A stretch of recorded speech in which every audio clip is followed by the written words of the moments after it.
If you want to understand Manila, really understand it, don't go to the malls. Don't go to the tourist spots. Come here. This is Quiapo, and it will hit you like a wall. Quiapo is one of the oldest and most densely populated districts in the city of Manila. It sits right in the heart of Metro Manila, just across the Pasig River from the historic walled city of Intramuros. And for hundreds of years, this place has been the commercial, spiritual, and cultural center for millions of Filipinos. For an American used to wide sidewalks and organized storefronts, Quiapo is a full sensory recalibration. There are no clear lanes, no real cues, just a living, breathing organism of people, commerce, and devotion, all coexisting in one incredibly compact space. At the center of all of this is the minor basilica of the Black Nazarene. This centuries-old Catholic church is one of the most important religious sites in the entire Philippines. And the image inside, the dark-skinned statue of Jesus Christ carrying the cross, is believed by millions of Filipino Catholics to be miraculous. Every January 9th, the Feast of the Black Nazarene draws an estimated 2 million people into these streets, barefoot, in yellow shirts, just for a chance to touch the statue's carriage as it passes.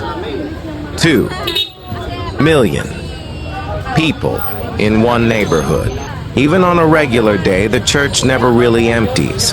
Faith here isn't something you perform once a week. It's woven into the fabric of daily life. People stop by on their lunch break, between errands, between shifts. It's remarkable to witness. Step outside the church and you step directly into one of Metro Manila's most chaotic and fascinating markets. And I mean that in the best possible way. There's a whole section of Quiapo devoted to traditional Filipino herbal medicine, locally called herbalario culture. You'll find vendors selling roots, barks, and plants you've probably never seen in your life, each one with a specific purpose according to folk medicine. Some of this knowledge goes back centuries. Then there's the electronics district, an entire warren of stalls, selling everything from brand new phone accessories to vintage transistor radios to individual computer components.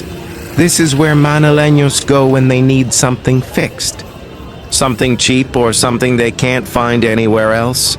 You'll also find fabrics sold by the meter, Catholic icons and rosaries, pirated DVDs. Yeah, still, and some of the cheapest street food in the entire metro. If you're on a tight budget, Quiapo will feed you well. Let's talk about the food, because this is important. Quiapo is not a foodie destination in the Instagrammable sense. You're not going to find a rooftop restaurant with a tasting menu here. What you will find is real Filipino street food, the kind that locals have been eating for generations. And people here are warm, genuinely disarmingly warm. Would you come here too?